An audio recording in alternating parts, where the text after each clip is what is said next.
Tuesday, September 23rd, 2020. It's Fox and Friends. We are officially 41 days away from the election, and we are 3 days away from the POTUS making his SCOTUS announcement, Ainsley. That's right, and only a few more sleeps until the thing we've been waiting for. That's the debate. We've been talking about it for so long, and it is next Tuesday. Chris Wallace is moderating it. Got to be on at 9 p.m., and we'll be talking about it, obviously, the next morning.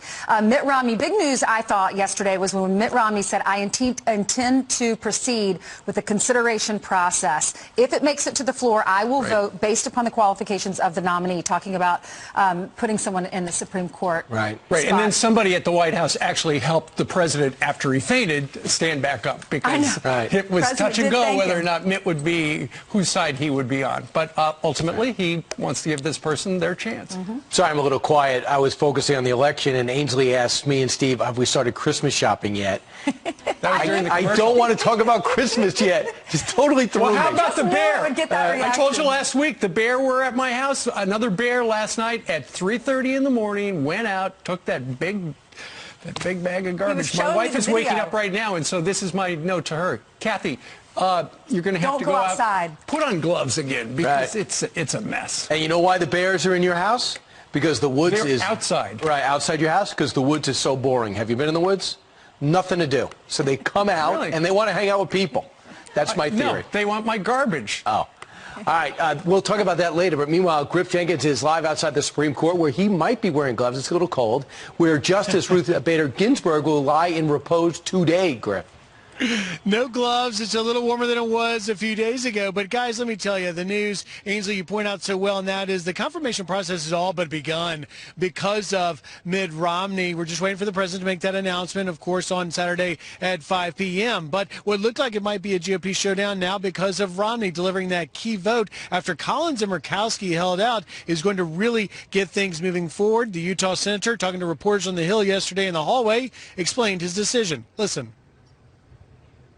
What I intend to do is to proceed with the consideration process, and if a nominee actually reaches the floor, that I will vote based upon the qualifications of that nominee.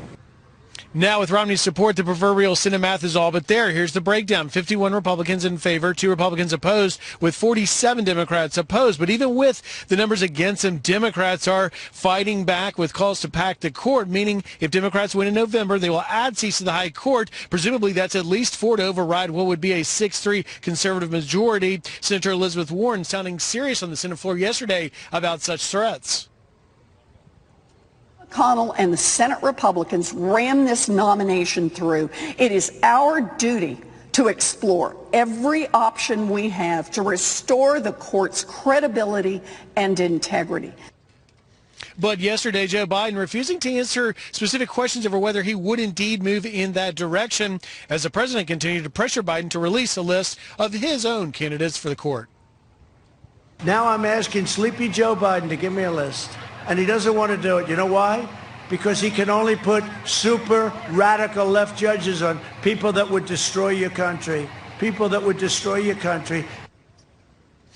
Now we just wait for history to be made as Justice Ginsburg's casket arrives here at 9:30. She'll have a private ceremony with family members and members of the court. Then the public, who are already lining up, will come and see her lying in repose here at the court today and tomorrow. Then on Friday, she'll cross the street, lie in state in the Capitol in Statuary Hall, a first ever for a woman, breaking yet another barrier, even in death. Brian, Ainsley, Steve?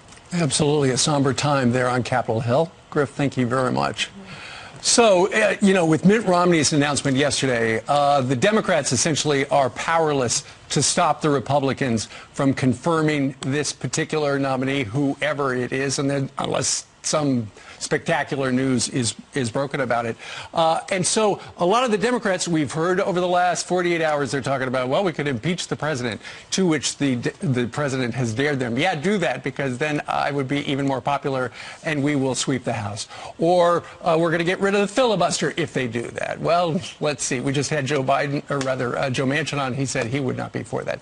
But then there's the idea, what about packing the Supreme Court? If they're going to have so many conservatives on the Supreme Court, let's just add a bunch of liberals. You've been hearing that a lot on the other channels. Listen to that. The only way that we restore fairness is for Congress to pass an act expanding the court. Do you say Democrats, if they get back the Senate in this election in November, should then move to expand the Supreme Court? Are you in favor of trying to expand the numbers of justices on the Supreme Court? Well, some Democrats are openly threatening to try to pack the Supreme Court with additional justices. Would you agree with that? Adding seats to the Supreme Court and getting rid of the filibuster. Do you support those two things? There is nothing in the Constitution that says there has to be 9 Supreme Court justices.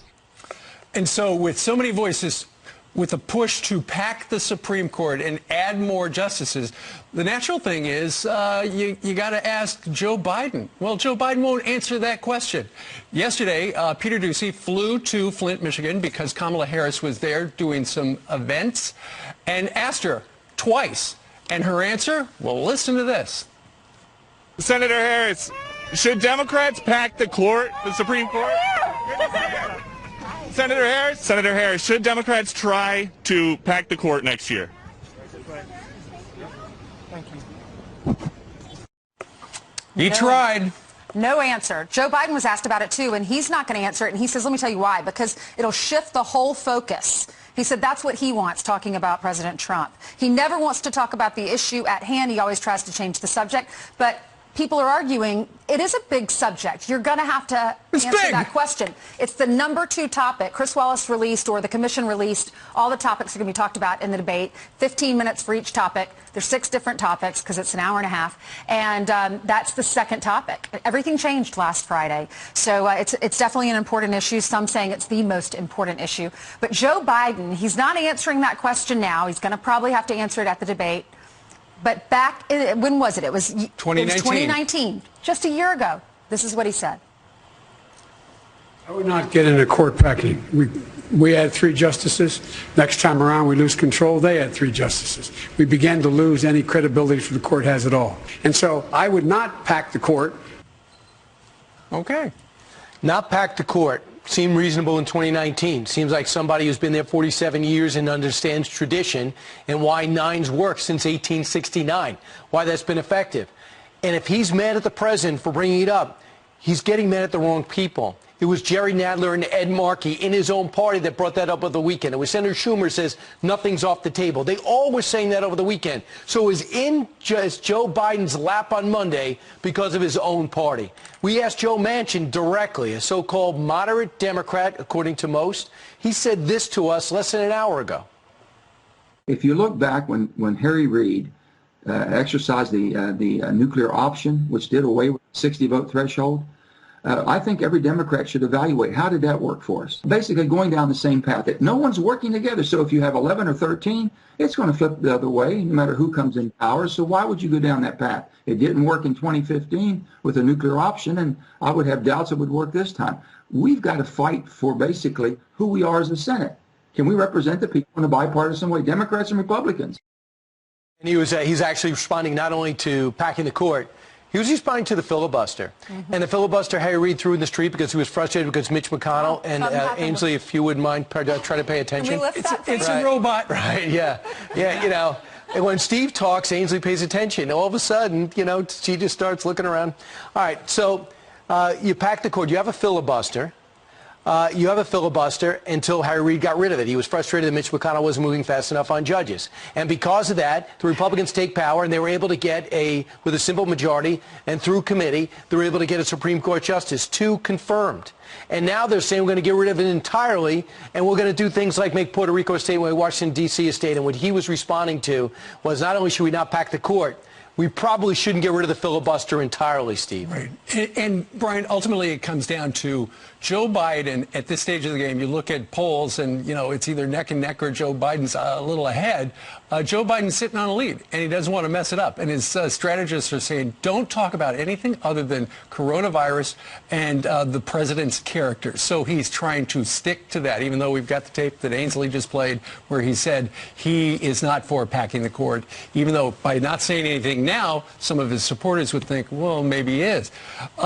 Keep in mind, it was in 2016. The President of the United States, now President of the United States, ran on, here's my list of judges who would become justices, and he won. And I can't tell you how many people told me in 2016 that was the #1 reason they voted for Donald Trump. Yeah. And then in 2018, you look at what happened to Brett Kavanaugh and how many feel he was smeared by Senate Democrats. Many feel. And what? Well, everybody. But no, a lot of people feel, some people feel that was fair questioning, Brian.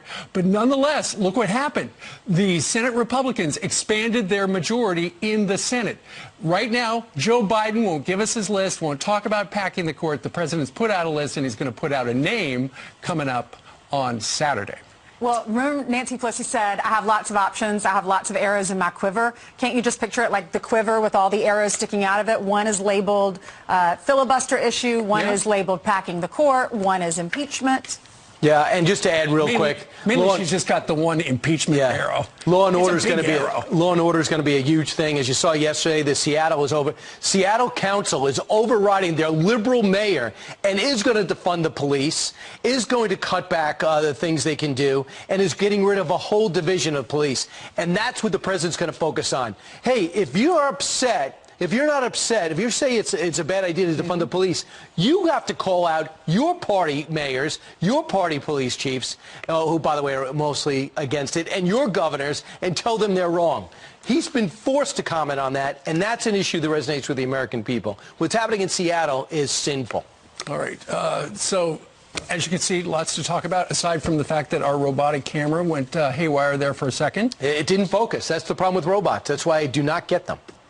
You don't have a Roomba? No, I've gotten rid of them. Lack of discipline. I'm always charging it. Anyway, lots of news. Here's Jillian. Go.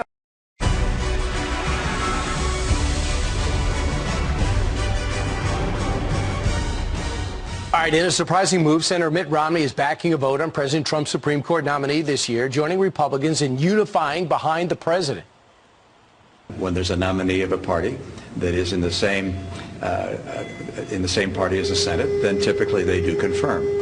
So the Garland decision was consistent with that, and the decision to proceed now with the President Trump's nominee is also consistent with history. I came down on the side of the Constitution and precedent as I've studied it, and make the decision on that basis. I guess Cher put off that buzz in the background. She's upset at Mitt Romney for doing that. I'll talk more about that later. But Democrats taking another approach, threatening court packing, eliminating the filibuster, and igniting a second impeachment trial, all to delay the process. So which strategy will end up winning in the battle for that high court seat and ultimately the election? Here to debate, Democratic strategist and attorney, former chairman of the D.C. Democratic Party, Scott Bolden, and Trump campaign press communications director, Aaron Perini. Scott, for you first, what's the best strategy going forward now? I know about the outrage. We've heard that. But going forward, saying that this is the game, what do the Democrats do? Well, Mitch McConnell has set the new rule. His hypocrisy speaks loud and clear, and the Democrats, I'll be honest with you, are just angry about it because they believe he is politically playing footsie with these Supreme Court nominees. That being said, the Democrats have to fight. There's too much at stake in regard to abortion as well as the Obamacare, and they're going to fight. Now, he may get this nomination through, obviously, but the reality is when you set that precedent, the Democrats are going to retaliate, and given an election like this where the Democrats are highly energized, they're going to be more energized over this judicial nomination fight, and then we're going to, if they take over the Senate, which they could because they're running strong in red and swing states, they're going to pack the court. It's nothing unconstitutional about that. I don't know about the filibuster. The impeachment piece, that just gets real complicated because we're 40 days away from an election, so I don't know if that's really going to happen. Scott, they're not going to pack the court without getting rid of the filibuster, but Aaron, they got to get the majority in the Senate first. True. That's a challenge. Right, get the majority in the Senate, and then they have to get rid of the filibuster in order to do that. Aaron, so saying that, you could see how Democrats could be energized by this, but I saw that crowd last night with the president. They have been chanting in his last three events, fill that seat. How do you interpret that? Well, for one thing, it's surely that the enthusiasm remains high behind President Trump and fulfilling his constitutional duty to put forth a strong judicial nominee. Joe Biden wouldn't even put out a list of potential judicial nominees. And I don't know when the Democrat Party decided to take this mafioso stance where they say, oh, well, if we don't get our way, then we're going to, we're going to feel real bad if something were to happen to your filibuster and if we have to pack the Supreme Court and get rid of the Electoral College. I mean, that's not democracy. That's bullying, and that's not appropriate at all. Listen, the president's going to fulfill his constitutional duty here, put forth a strong nominee. Obviously, Republicans are unified behind this because they know who the president's going to pick from. Joe Biden won't even put a list forward because he knows they will be incredibly egregious people he would put forward that would try and upend and be super legislators from the bench. That's not what the American people want. The American people rebuked Democrats' bullying of Kavanaugh by expanding the majority in 2018 in the Senate. Boy, I got to tell you, when you talk about bullying and you got a president like Donald Trump and you got Mitch McConnell, the Democrats are just responding to this negative political narrative and really the political gangsterism of the Republican Party. So it's really fresh, or rather rich, that my Republican colleague right there is talking about bullying. Democrats are responding to that negative narrative.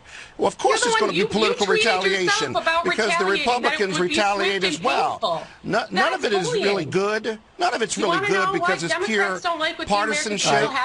None of it's really good because it's pure partisanship. And I wish both parties could get along. But let me tell you something. Some of the Supreme Court, when you do this with the height of hypocrisy, you're going to get Democratic retaliation. It's a fact. It's just political warfare. And it'll be swift. No, it's a threat against the GOP. It'll be swift, direct, and painful for the Republicans when the Democrats retaliate. I guarantee you. Well, Aaron, for example, I think both goals is for both parties is to get the Senate.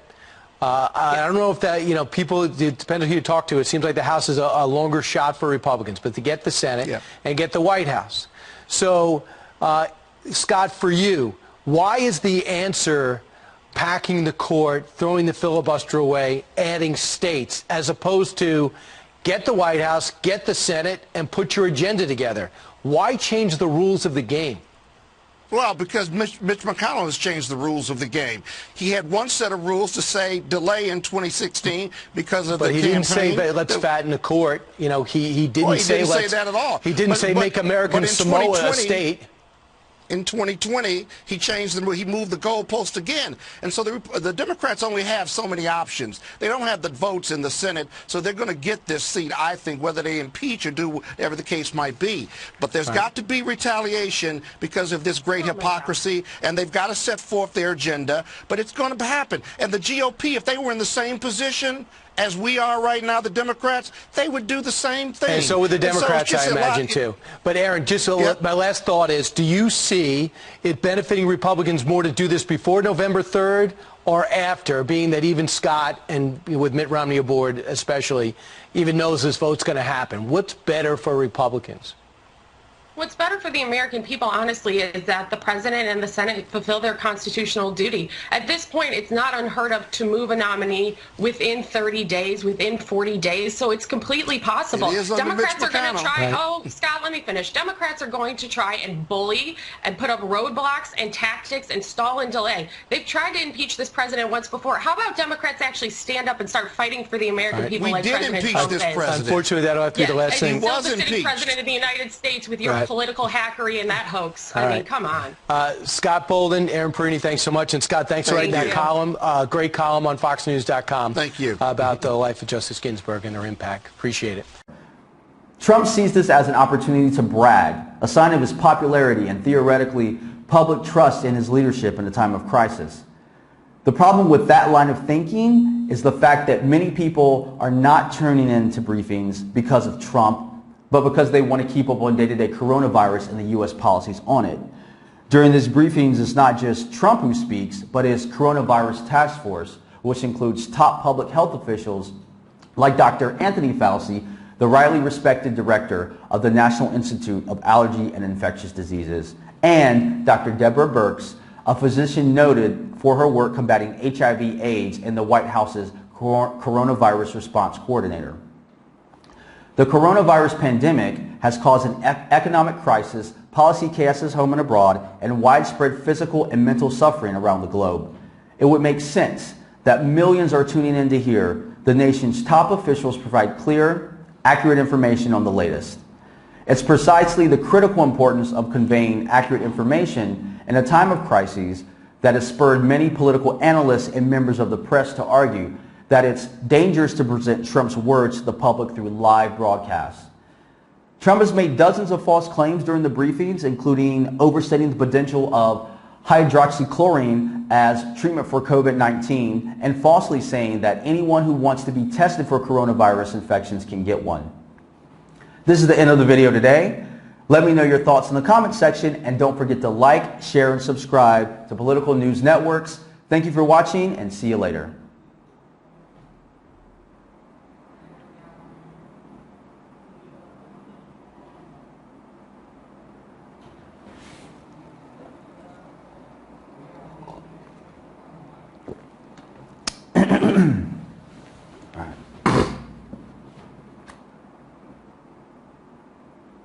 News 36.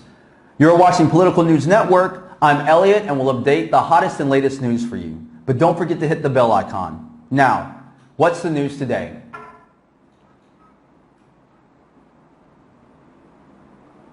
Fox Business ditches Trish Reagan after coronavirus impeachment scam rant stated by Matt Wilstein from the Daily Beast. Let's watch this video before we start.